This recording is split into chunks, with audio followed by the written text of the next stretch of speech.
Bom dia, igreja! Bom dia! Não, tem que ser mais... Bom dia, igreja! Bom dia! Muito bom! Estamos no parque, temos que ser mais altos. Então, primeiro, quero agradecer o Murilo pela ceia. Como todos sabem, é o último culto aqui com o Murilo. Vamos ter muitas saudades, mas ele disse que vai voltar, amém? Amém! Então, eu vou lembrar isso, Murilo, não vou esquecer, né? Mas eu espero, na mesma, que isso é uma verdade triste, que nós focamos na ceia, na cruz. O que é que nossos pecados fizeram a Jesus? E também quero agradecer a Helen pela contribuição. Contribuição é adoração. Eu gostei muito disso. Amém. Então, para todos que estão a visitar a nós hoje, nós somos uma igreja que acredita na Bíblia, amém? E na Bíblia, a igreja não era só um prédio ou um sítio que nós íamos uma vez por semana para sentir-se bem e ouvir a palavra lá do padre à frente. Não. Na Bíblia, a igreja era uma família. É por isso que na ceia nós estamos abertos. É por isso que nós estamos sempre juntos, não é só no domingo, como os anúncios disseram. Nós somos uma família. Então, eu tenho boas notícias que eu quero partilhar com vocês. Posso partilhar as boas notícias? As minhas boas notícias é que agora, novamente, estou a morar com o Romeu outra vez. Isto faz-me lembrar quando ele foi batizado e eu estava na rap dos irmãos e eu apanhava ele sempre na cozinha, a cozinhar e a cantar, estás a ver, e ver uma vida boa. E eu posso dizer que ele ainda está na cozinha a cantar e a cozinhar, então ele está muito feliz como discípulo. Mas nós não estamos juntos naquela casa. Eu e Romeu não estamos juntos. Não? Sozinhos, não.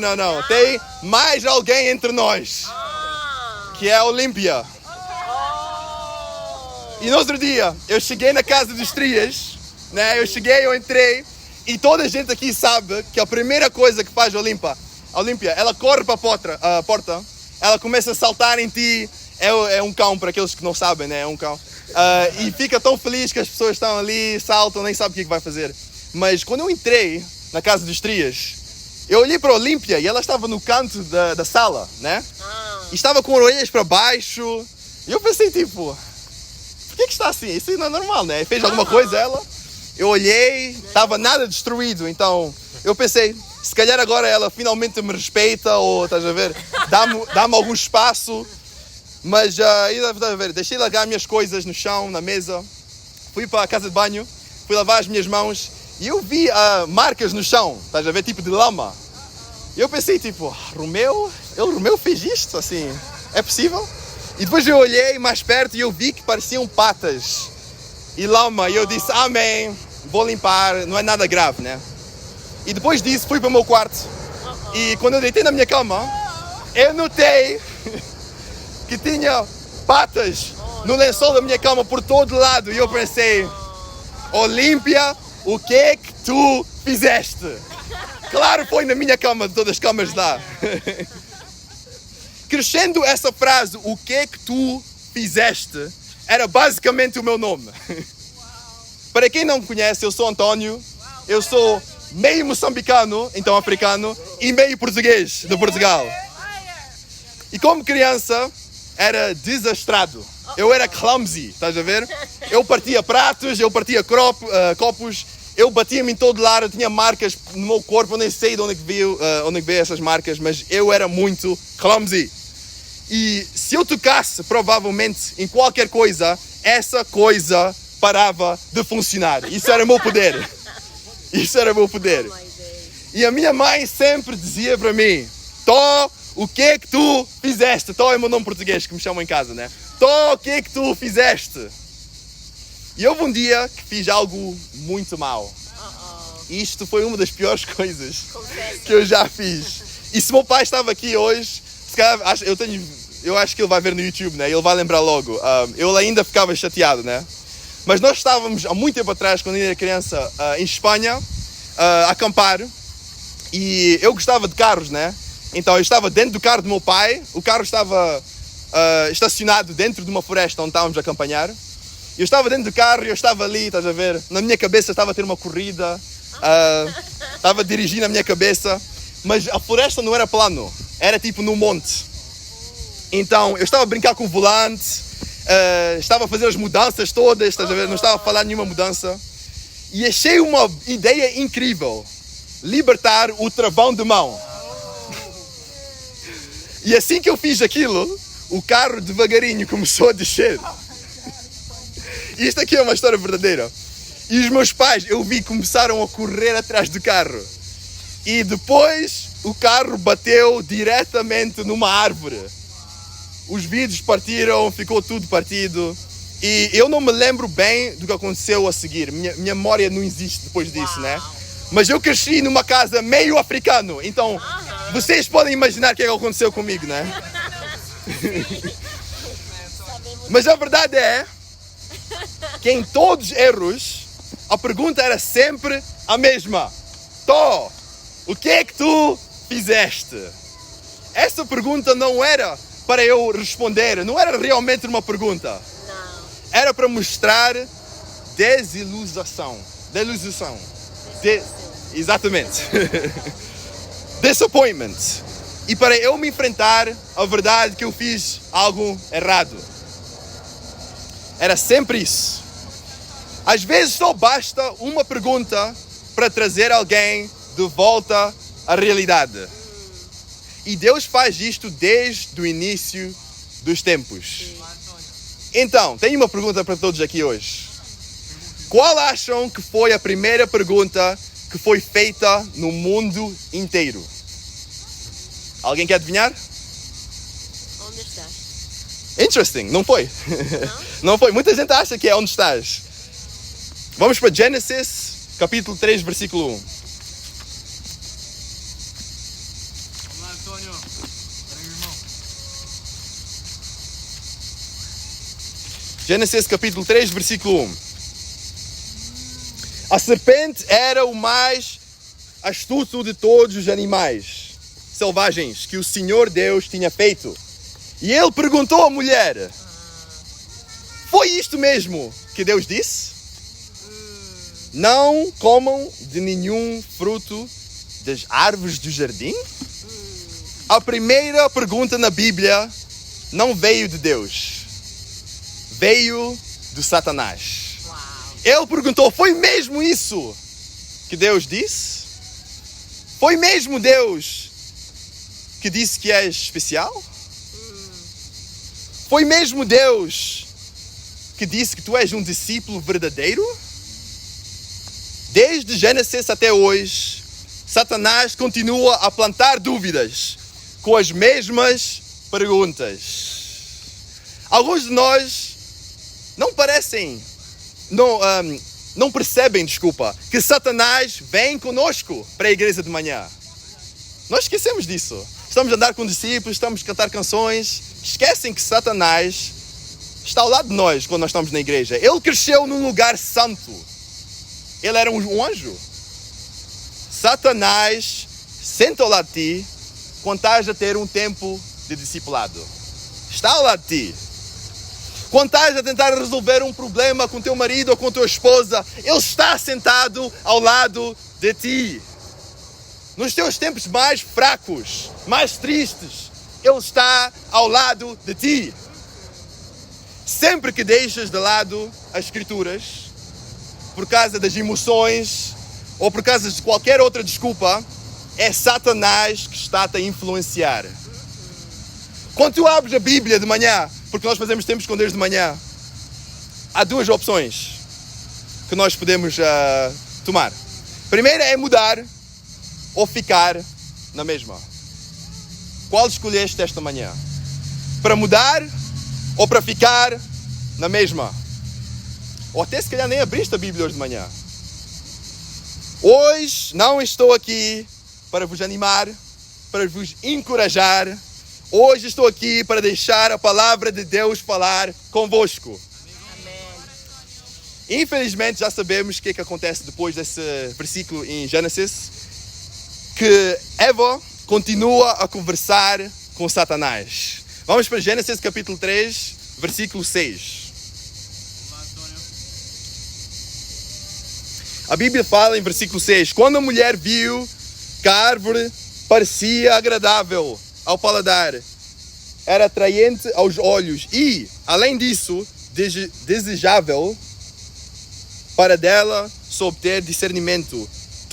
Tomou do seu fruto, comeu e o deu a seu marido, que comeu também. Vamos para o versículo 9.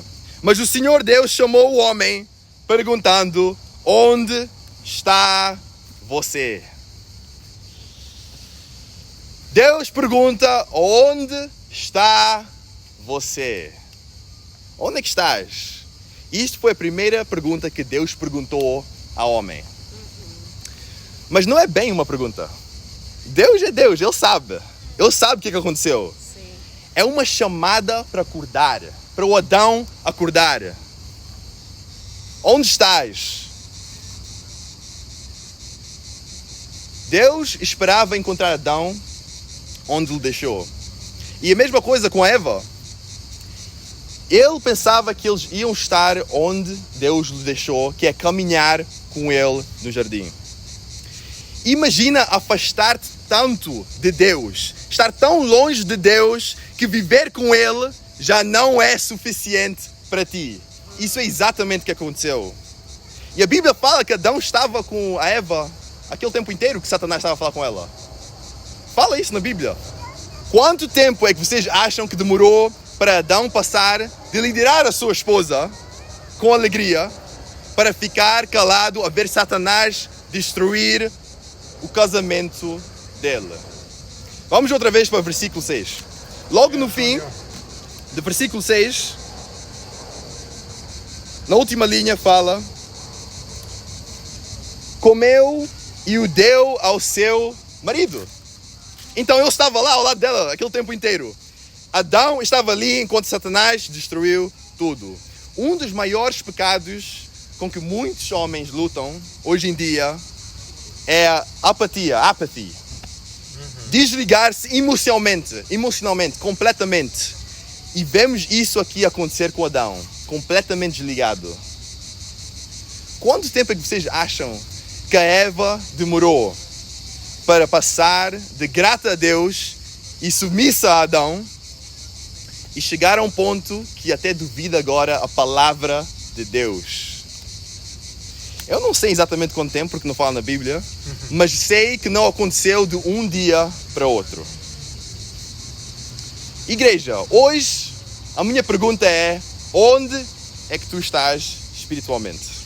Amém. Consegues localizar o teu estado espiritual hoje ou não? Alguns de vocês aqui, eu vejo, também o Lucas vê, quando vocês vêm para a reunião agora domingo, para o devocional, para a conversa bíblica, parece que alguém os tivesse obrigado a vir. Vocês cantam a música com meio coração. Eu notei isso na primeira canção. Estava a andar ali atrás. Ninguém está feliz, parece. A verdade é que as canções, estás a ver, têm palavras lindas, palavras felizes, mas vocês cantam sem estar felizes. Não faz sentido, parecem robôs. Não têm de estar aqui. Ninguém aqui tem que estar aqui. Não. Ninguém te força a ser discípulo. Não. Deus diz que pode levantar pedras se quiser, mas Ele, mesmo assim, ama-te tanto, que mandou o Filho para morrer pelos teus pecados, que quer te usar nos estudos bíblicos para ajudar as pessoas, quer que tu fisicamente batizes as pessoas. Deus quer te usar porque te ama tanto. Então nós temos que ser alegres. Se isso não te anima, que Deus ama-te assim tanto, claro, se calhar Deus não é suficiente para ti. E se Deus não é suficiente para ti, nada neste mundo vai te agradar. Se tu és um discípulo, isso é um privilégio enorme. E se isso não te faz alegre todos os dias e te agradar, nada no mundo vai te fazer feliz. Deus preocupa-se com onde vocês estão espiritualmente. Se esta semana estiveste sobrecarregado, Ele preocupa-te de ti. Amém. Se esta semana tu pecaste, se tu caíste, se calhar Ele está a pensar: por que é que Ele foi para o pecado e não para mim? Por que é que Ele não está com as pessoas que eu meti na vida dele?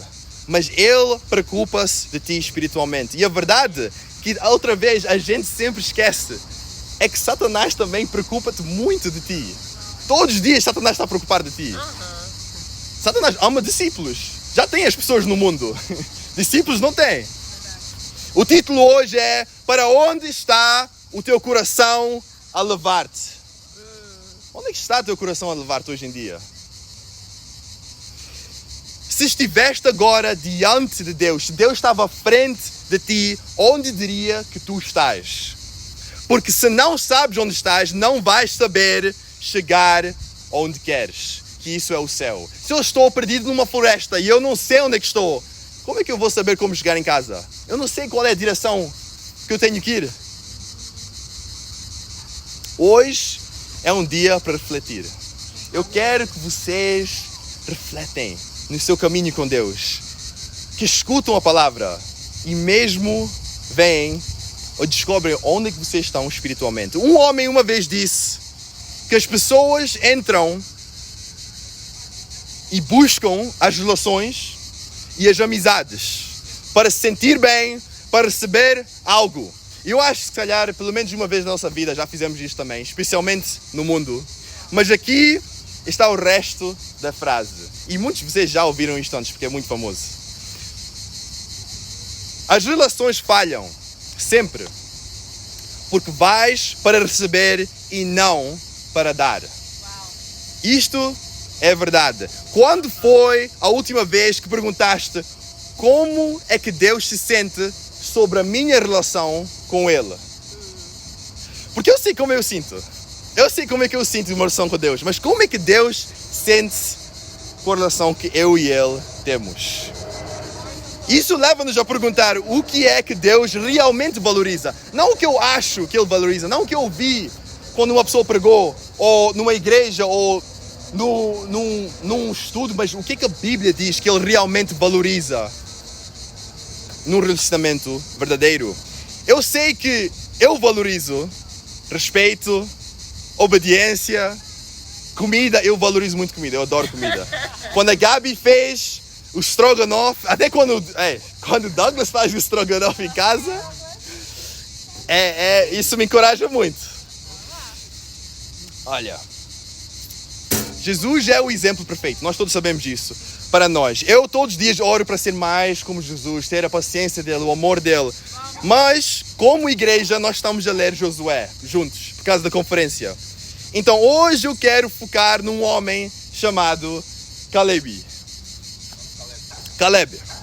Um homem que nos mostra o coração e a fé que precisamos para seguir no caminho certo. O caminho que leva-nos aos céus. Ponto número 1. A fé que dura. A fé que dura. Então, enquanto nós preparamos para o GMC, estou muito animado. Vamos entrar numa nova terra para muitos de nós. Tal como Josué e os israelitas entraram na terra prometida. Quero que tenhamos um coração como Caleb. Amém. Caleb foi um dos 12 homens que Moisés enviou para espiar a terra em Números 13. 10 desses espias voltaram com medo. Eles tinham medo, eles não queriam ir para lá. Eles estavam focados nos gigantes, nos desafios que estavam ali, mas o Caleb e o Josué viu a terra com olhos de fé. Eles confiaram em Deus. Eles confiaram a promessa que Deus tinha na vida deles. A terra prometida. E por causa desta confiança, desta fé que tinham em Deus, o Senhor fez-lhe uma promessa pessoal. Ele disse para o Caleb, ele e os seus descendentes herdariam uma parte dessa terra. Depois de Números 14, o nome Caleb não volta a ser mencionado até Josué 14, que eu vi agora. Eu estava a fazer meus tempos com Deus esta semana. Isso é um intervalo de cerca da volta de 45 anos. E 40 desses 45 anos, eles estavam no deserto. Nós todos sabemos disso. Andar no deserto. Enquanto uma geração inteira morria lá no deserto. E durante todo esse tempo, Caleb sobreviveu. Enquanto andar com Deus, todos os dias a caminhar com Deus, uma fé constante. E como discípulo, isso é uma das mais importantes qualidades que nós temos de ter. Uma fé que dura, uma fé que não quebra e facilmente desaparece quando uma coisa, um desafio acontece na nossa vida. A qualidade que define Caleb não foi o talento, não foi o título dele, foi a fé que durava. E como discípulos, isto é super importante. Não importa os talentos que tu tens, se não tens uma fé que dura. Caleb seguiu Deus quando os outros também tinham medo. Quando toda a gente tinha medo, o Caleb continuou a seguir a Deus. Manter-se fiel quando a promessa foi adiada. Permaneceu leal quando outros desistiram ou morreram no deserto. Isto era o caráter dele. Deus ele não esquece uma pessoa que tem um coração fiel, uma fé que dura. Ele não esquece essa pessoa, ele sempre lembra. Num mundo que adora resultados imediatos, Deus recompensa a lealdade que dura. Amém. Quando Caleb finalmente falou em Josué 14, ele tinha 85 anos. E ele falou: ainda estou tão forte hoje como no dia em que Moisés me enviou. Agora dá-me esta região montanhosa que o Senhor me prometeu. Ele fala isto em Josué 14, versículo 11 e 12. Mesmo depois de tanto tempo à espera, ele ainda tinha fé que permaneceu na promessa de Deus. Se Caleb ainda consegue arder, ter um amor para Deus, ter um fogo no coração para Deus, com 85 anos, nenhum de nós tem uma desculpa. Nenhum de nós tem alguma desculpa no nosso discipulado. A ideia de que discípulos mais velhos não podem ser alegres é uma mentira. Eu já ouvi isso. Amém. Eu já ouvi isso mais do que uma vez, que é um pouco, estás a ver? Isso é um pouco estranho. Mas a maturidade espiritual deve tornar-nos mais gratos, Amém. mais felizes, não ao contrário, mais alegres, não menos. A idade nunca é uma barreira para amar a Deus. Amém. Mas acreditar que quanto mais velho tu és, mais amargo tu és como discípulo, significa que deixaste Satanás te influenciar o teu pensamento. Se Caleb mostra-nos que a verdadeira crença torna-se a ser o teu comportamento. Se tu realmente acreditas que ir para o ginásio é bom para ti, tu vais fazer isso. Se realmente acreditas na Bíblia, vais tornar-te discípulo. Em aramaico, a palavra morte, em aramaico, significa viver noutro lugar. Não significa simplesmente desaparecer, ser enterrado. Significa viver em outro lugar. Quando somos batizados, participamos na morte, sepultação e ressurreição de Jesus Cristo. Algo sobrenatural acontece. Nascemos de novo. Mas a nossa vida antiga não desaparece. Não existe isso. Ela foi crucificada com Cristo. Vive em outro lugar. Os nossos pecados foram pregados na cruz com Ele quando nós somos batizados. E sim, Deus ama toda a gente. Eu sempre ouvi falar de, mas Deus me ama, Deus fez este milagre na minha vida, eu estou bem com Deus. É verdade, Deus ama toda a gente. Mas a Bíblia ensina que nem todos estão numa verdadeira relação com Deus. Ele ama todos, mas nem todos têm um relacionamento verdadeiro com Ele. Isso só é possível quando nascemos de novo e nossos pecados são perdoados. O melhor conselho que eu posso dar a qualquer pessoa aqui hoje, se vocês nunca mais voltam, se alguma coisa acontece comigo em Londres e eu fico lá, eu sou mandado para outro país, o melhor conselho que eu posso dar a todos vocês aqui hoje é estudar a Bíblia. Amém. Não acreditas no que eu estou a falar. Vê mesmo para ti se o que eu estou a dizer é realmente verdadeiro. Recentemente eu falei com um amigo que falou que não come açúcar e pão há mais do que 10 anos. E como português, não comer pão por 10 anos. Isso é mesmo, isso é um desafio, tá a ver? Mas por causa disso, essa pessoa evitou muitos problemas de saúde Amém. que o grande número das pessoas enfrentam. Essa era a consistência que Caleb tinha espiritualmente.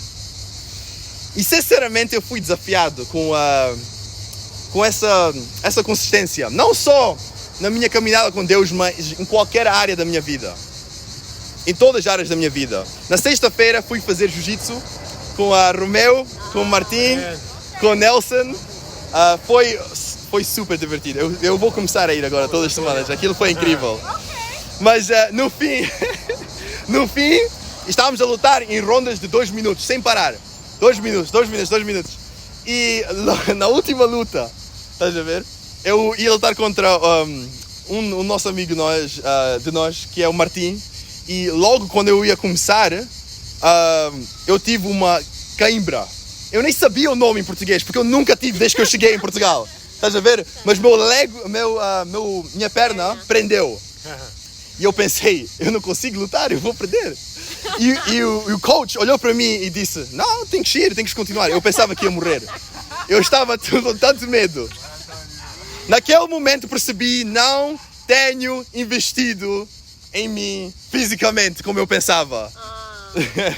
E também temos o torneio de futebol próxima semana no GMC. Brasil! E nós sabemos que nós não podemos simplesmente chegar lá depois de comer batatas fritas ou Coca-Cola e pensar que vamos ganhar. Nós temos que nos preparar, amém? E isto acontece com nós espiritualmente também.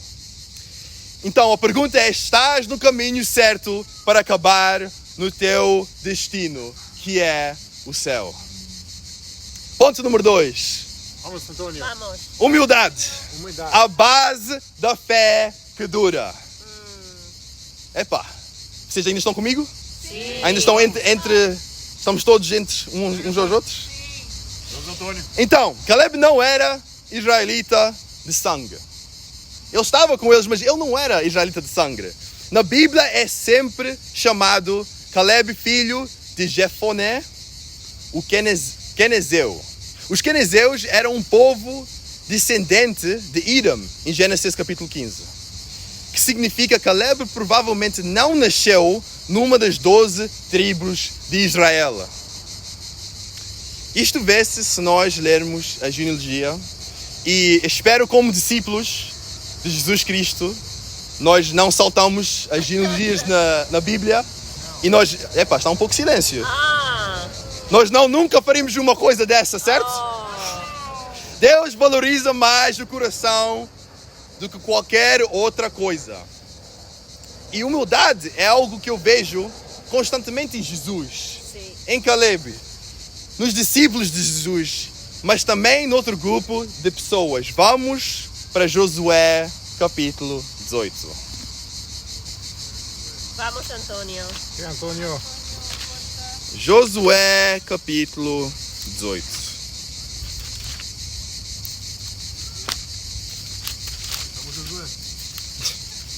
Vamos, Josué. Capítulo 18, versículo 7. Lê. A Bíblia fala: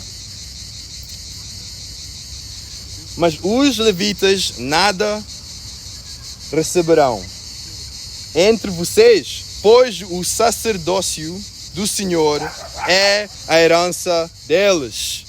Gad, Ruben e a metade da tribo de Manassés já receberam a sua herança no lado leste do Jordão, dada a eles por Moisés, servo do Senhor. Os levitas são lembrados que não recebem herança de terra. São os únicos que não recebem herança de terra, como os outros tribos, porque o próprio Senhor é a herança deles. Algo que tem estado no meu coração muito, que eu acho que Deus colocou muito esta semana no meu coração, é que nós, como discípulos, podemos ser espiritualmente mimados. Com a nova aliança, Venga. fala em Pedro 2, nós também somos sacerdotes. nós podemos ter essa conexão com Jesus. E se nós vivíamos naquele tempo, naquela época, nós íamos ser como os levitas. Nós íamos ter Deus, que é incrível. Mas não íamos ter terra. Não íamos ter rap dos irmãos e rap das irmãs. Nós não íamos ter nada, mesmo nada. Só Deus. Isso anima-te ou não? Não parecem muito animados com isso? Eu vejo isto muito na igreja. Não há problema em ter ambições. Isso é incrível. Isso é muito bom. Mas pensar que mereces tudo isso, ao mesmo tempo que tens uma relação com o Criador do Universo, é ser espiritualmente mimado. Nós não merecemos nada, amém? Vivemos na Europa, somos discípulos. E eu até estava muito curioso de qual é a sorte e a chance de uma pessoa ser um discípulo, né? Então, algumas das pessoas que estiveram no devocional, eu partilhei isto, mas vou partilhar outra vez. Para ter uma noção, cerca de 0,69% da população mundial são milionários. Então, menos de 1%, estás a ver? Muito pequeno. Mas numa estimativa um estimate muito aproximada, rough estimate, só cerca de 0,00013% do mundo são discípulos verdadeiros de Jesus. O caminho é estreito e a porta é pequena. E mesmo assim, quantas vezes é que tu reclamaste esta semana? Com qualquer coisa. Pode ser qualquer coisa. Quantas vezes reclamaste? O irmão se calhar não está a vestir a roupa que esperaste. Este irmão não está a vestir uma roupa linda. Este irmão tem brinco. Esta pessoa fez algo errado no encontro. Mas e o coração dele? Como é que estava o coração dele? Ele planejou o encontro? Ele deu o seu melhor? Ou estamos só a preocupar a receber? A ter essas relações de querer e não dar? Ser crítico. Lembra aquela frase que eu partilhei no início? As relações só duram quando queremos dar, não receber. Esse espírito de dar é algo que eu vejo muito no Lucas e Ana. Desde que eu cheguei aqui em Portugal, eles nunca pediram para nada. É só dar. E é algo que nós temos que todos imitar, amém? Amém. E há muita gente aqui que também faz isso, que são incríveis a dar. Vocês já sabem quem são. Hoje em dia, muito do que valorizamos não é o que Deus valoriza. Nos olhos de Deus, o que é justo é sacrificial. Isso é que é justo nos olhos de Deus. Quando nós jogamos Uno na nossa conversa bíblica, a melhor conversa bíblica do mundo, não? Só a Dina concorda, né?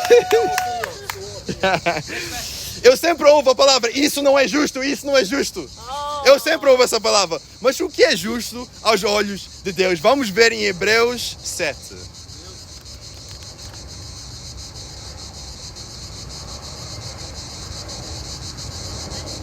Esse jogo do Uno revela muitos corações, né?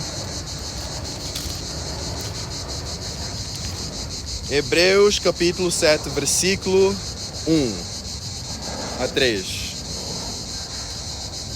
A Bíblia lê: Esse Melquisedeque, rei de Salém e sacerdote do Deus Altíssimo, encontrou-se com Abraão quando este voltava, depois de derrotar os reis, e abençoou. Versículo 2. E Abraão, ele deu o dízimo de tudo.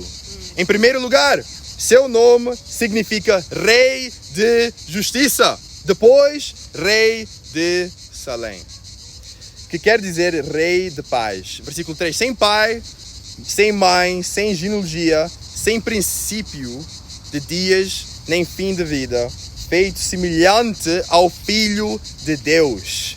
Ele permanece sacerdote para sempre. Aqui fala do Melquisedeque. Ele foi comparado ao Filho de Deus em versículo 3. Mas por quê? Aquilo que parece injustiça para o mundo, aos olhos de Deus, é verdadeira justiça. Ele deu generosamente, sem esperar nada em troca. Para o mundo, ou até para mim, para dizer a verdade, isso não é justo. Estás a dar e estás a receber nada. Isso até parece que ele está a perder alguma coisa. Mas diante de Deus é muito diferente. Se nós somos chamados um povo santo, isso significa set apart, diferente ao mundo. Então no reino tudo trabalha ao contrário. Tudo trabalha contrário, é muito diferente. Coisas injustas vão acontecer na nossa vida, vão acontecer no Uno. Especialmente aos discípulos que vivemos pela Bíblia, num mundo que não vive com a base na Bíblia. Amanhã eu e Romeu vamos estar em Londres, na casa dos irmãos, com 8 outros irmãos, numa rap, de todas as nações. Estás a ver? Eu nem sei mais do que 3 pessoas que vão estar naquela casa. Então já sei que vai haver muitos sacrifícios e também muitos disagreements. E eu sou uma pessoa que adora justiça, é só falar com os irmãos lá em casa. Eu gosto muito que tudo seja justo. Nos meus olhos, claro, né? Que não é bom. Claro, eu tenho que me arrepender. Mas muitas vezes a minha ideia é completamente diferente com Deus. É mais egoísmo aos olhos de Deus do que qualquer outra coisa. Eu quero que algo seja justo para mim. Mas o que é justo para mim não foi o que Cristo fez na cruz. Partilhar o que temos, ser gratos, viver numa maneira sem reclamar. Quando há justiças, não reclamar. Isto é viver como Cristo. E eu quero encorajar todos, lembrar todos que isso é o que nós temos que fazer para viver mais como Cristo. Viver mais como Cristo e não como as pessoas do mundo. E normalmente, quando nós estamos a trabalhar muito e estamos sempre à volta de pessoas assim, nós desligamos às vezes. Começamos a agir como essas pessoas, mas não, nós temos sempre que ter Cristo na nossa mente, amém? Amém. Agora que nós estamos a preparar para GMC, eu quero que vocês sejam como Levites, satisfeitos com ter Deus como a nossa parte. Não interessa se nós vamos estar a dormir no chão, eu acho que vou estar a dormir no chão, mas amém? O que interessa é que eu tenho um relacionamento com Deus, amém? Amém. Vamos imitar também o coração de Caleb. Humildes para aprender e prontos para servir. O meu desafio para todos aqui que vão para Londres, para GMC, é que perguntem ao vosso discipulador com quem devem marcar um tempo no GMC e para aprender com essas pessoas. E se ainda não és discípulo, o meu desafio é para tornar-se um discípulo. Acho que é um bom desafio. E estou muito entusiasmado pelo GMC, mas enquanto nós preparamos aqui em Portugal, vamos sempre lembrar, nós somos discípulos. Estamos a representar Cristo e Portugal. Amém. A jornada e a caminhada nunca vai ser fácil. Muita gente pensa que ser um discípulo é fácil. Não é sempre assim, mas nós sempre temos que ter os olhos em Cristo. Amém? Amém. É exatamente por isto que eu adoro conferências. Eu só tive uma, né, que é o EMC, mas eu adoro. Só a ideia de acordar, e isto aconteceu quando estava no EMC, acordar, eu saio, estou a ver irmãos e irmãs a orarem, tipo sozinhos ali no parque, a cantarem, discípulos a orarem. Parece mesmo que eu estou nos céus. Qualquer direção que eu olho, a gente está a ter o teu tempo com Deus. Isto vai ser tipo um spoiler para os céus, está no GMC. Discípulos de todas as nações a encorajarem uns aos outros, a orarem. Amém. Estou super animado. Eu espero que também vocês estão. Sim. Cada pessoa ali, lá no GMC, carrega uma história. Sacrifícios que tiveram que fazer. Lutas, vitórias. Mal posso esperar para ver vocês também lá. Amém. Mas ainda melhor, aguardo o dia em que estaremos todos juntos no céu. Amém. Isso vai ser ainda melhor. Todas as vossas caras cheias de alegria, depois de tantas provas, dificuldades, quando eu vou falar com vocês, lembras quando estavas a estressar sobre aquele trabalho? Quando nós tínhamos que mudar de casa, tudo isso. Agora estamos nos céus com Deus para sempre. Amém. Eu adoro vocês muito e eu estou muito animado para a próxima semana e eu espero que vocês estão também.